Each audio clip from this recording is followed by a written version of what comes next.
Mga kababayan, alam niyo po bang mayroong nadiskubre at pinoproblema ang mga scientist ngayon?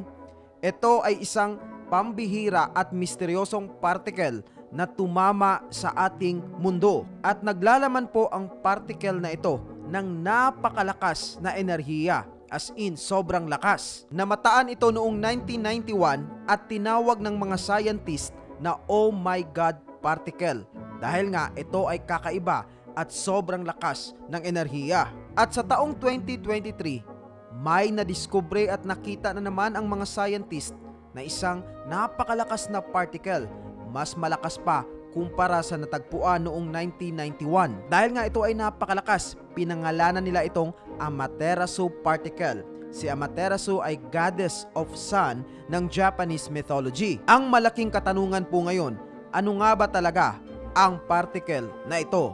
Magdudulot nga ba ito ng kapahamakan sa sangkatauhan dahil ito ay naglalaman ng napakalakas na enerhiya?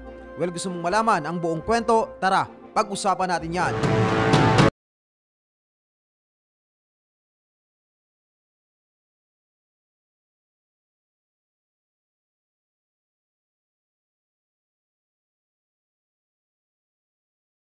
Mayroong isang scientist na gumawa ng eksperimento at ang eksperimentong kanyang ginawa ay naging isang malaking tulong sa mundo ng science at sa mga scientist.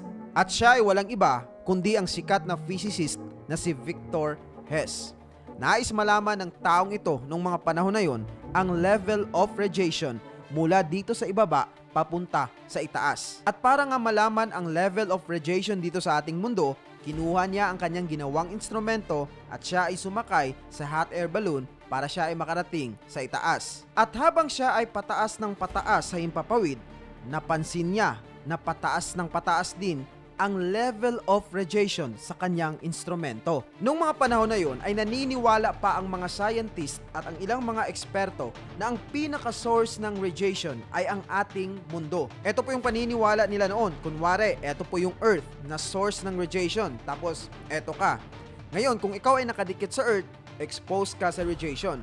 At kung ikaw ay unti-unting lumalayo sa Earth, papunta sa outer space, unti-unti ring mababawasan ang exposure mo sa radiation. Pero alam naman po natin na sa ating panahon ngayon, napatunayan na ng mga scientist na habang tumataas ang altitude ng isang bagay o isang tao mula sa Earth, habang siya ay lumalayo papunta sa outer space, ay mas lalong tataas ang kanyang exposure sa radiation. Dahil mas lalong lumalakas ang radiation kapag nasa outer space na. Pero kabaliktaran ang paniniwala ng mga tao noon, pati ang mga scientist. Buti na lang, ito ay napatunayan sa pamamagitan ng eksperimentong ginawa ni Victor Hess. At ito pa po ang ilang mga importanteng detalye na nadiskubre ni Victor Hess. Nalaman niya na nangyayari ang pag-decrease ng radiation habang ikaw ay lumalayo sa Earth from 0 to 1 kilometer altitude lamang. Pero kapag lumagpas na sa 1 kilometer altitude, ay unti-unti na ring mag-i-increase ang radiation. So somehow, tama yung teorya ng mga scientists noon na kapag ikaw ay lumalayo sa Earth, ay mababawasan ang level of radiation. Pero hanggang 1 kilometer lamang na layo. So pagkatapos ng 1 kilometer altitude na yun, ay tuloy-tuloy na ang paglakas ng radiation habang ikaw ay papalayo ng papalayo sa Earth or habang nag-i-increase ang iyong altitude. So dahil sa discovering iyon, natuldukan na yung maling paniniwala ng mga scientist. Ngayon, mayroon pang isang katanungan si Victor Hess. Saan nanggagaling yung radiation? Isa sa kanilang mga assumption noon ay galing ang radiation sa araw. At isa sa tumatakbo sa kanyang utak noon ay paano kung walang araw? Mag-i-increase pa rin kaya ang level of radiation habang tumataas ang altitude? At naisip niya na during solar eclipse ay wala masyadong radiation na papasok sa Earth mula sa araw dahil ito ay binablock ng moon. Kaya sa gitna ng solar eclipse, siya ay sumakay muli sa kanyang balloon papunta sa itaas, dala-dala ang kanyang instrumento para sukatin ang level of radiation. At nakita niya na tumataas pa rin ang radiation habang tumataas ang altitude. At dahil nga sa eksperimentong ito ay nabuo niya ang isang konklusyon kung saan sinabi niyang galing sa outer space ang kanyang nadedetect na radiation. At dito nga po nabuo ang terminolohiyang cosmic ray or cosmic radiation. At noong 1936, nanalo ng Nobel Prize si Victor Hess dahil sa discovering ito. Ang cosmic ray ay mga particles na nagtatravel sa outer space at minsan ay napapadpad sa Earth's atmosphere. The moment na ito ay tatama sa ating atmosphere ay magkakaroon po ng tinatawag na showers of secondary particles na visible sa ating mata. At ito po ang itsura nun. Nalaman po ng mga scientists ngayon na ilan sa mga particles na ito ay galing mismo sa araw. Yung ilan naman ay galing sa mga stars sa ating galaxy.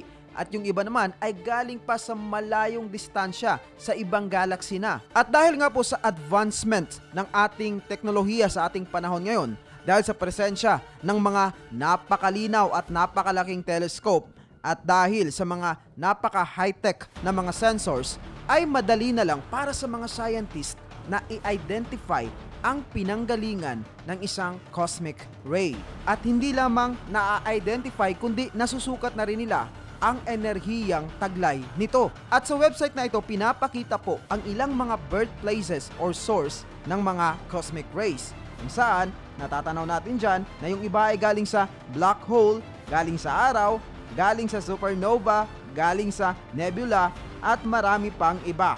Pero, merong isa dyan na galing sa unidentified source.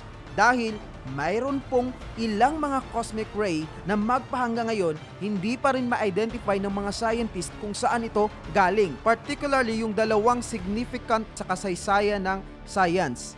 Yung oh my God particle at yung bagong nadiskubre lamang na mas malakas pa sa oh my God. Walang iba kundi yung Amaterasu particle. Now, nung tinrace ng mga scientist ang trajectory ng dalawang particle na ito, nakita nila na galing ito sa isang section sa kalawakan na wala talagang kahit ano doon. As in, empty na empty. Walang star, walang black hole, walang kahit ano. Sabi po ni John Matthews na isang astrophysicist from University of Utah, it comes from a region that looks like a local empty space. It's a void. Maaaring ang mga particles na ito ay isang unknown particles sa mundo ng mga scientist at sa mundo ng physics. Kaya sinabi ni Jose Caceres na isang astroparticle physicist sa Australia na it could be new physics. Marahil gustong sabihin ng physicist na ito na yung pinoproblema ngayon ng mga scientist sa buong mundo na dalawang particle na mayroong unknown origin at mayroong napakalakas na energy ay maglilid sa isang bagong discovery. Isang bagong discovery sa larangan ng physics na magiging isang malaking tulong sa sangkatauhan balang araw. Ang malaking katanungan ngayon, delikado nga ba sa sangkatauhan ang mga particles na ito? Delikado nga ba ito para sa Earth? Well, ang kasagutan, hindi po at wala tayong dapat na ipangamba. Dahil matagal nang pinoprotektahan ang ating mundo ng Earth's atmosphere. So ang katotohanan po niyan, hindi nakakapasok ng tuluyan ang mga cosmic rays at mga radiation coming from outer space dahil ito ay binabangga at sinasala ng ating atmosphere. Pero kung kayo naman po ang tatanungin mga kababayan, magiging isang malaking tulong kaya ang oh my God particle at ang Amaterasu particle balang araw sa sangkatauhan? Hashtag yes or hashtag no, please comment down below. And speaking of comment, shoutout po sa mga kababayan natin na aktibong nagkomento sa ating nakaraang video. Una, shoutout po kay Ma'am Claire Layosa. Maraming salamat po ma'am. Shoutout po kay Sir Mark Anthony Maghanay. Maraming salamat sir. At pangatlo, shoutout po kay Ma'am Jackie Salamanca. Maraming salamat rin po sa inyong patuloy na pagsubaybay. Para sa marami pang konspirasiya at kaalaman, patuloy lamang na tumutok dito. Ako po si Evad PUP. Mabuhay ang bansang Pilipinas. Peace out! Boom!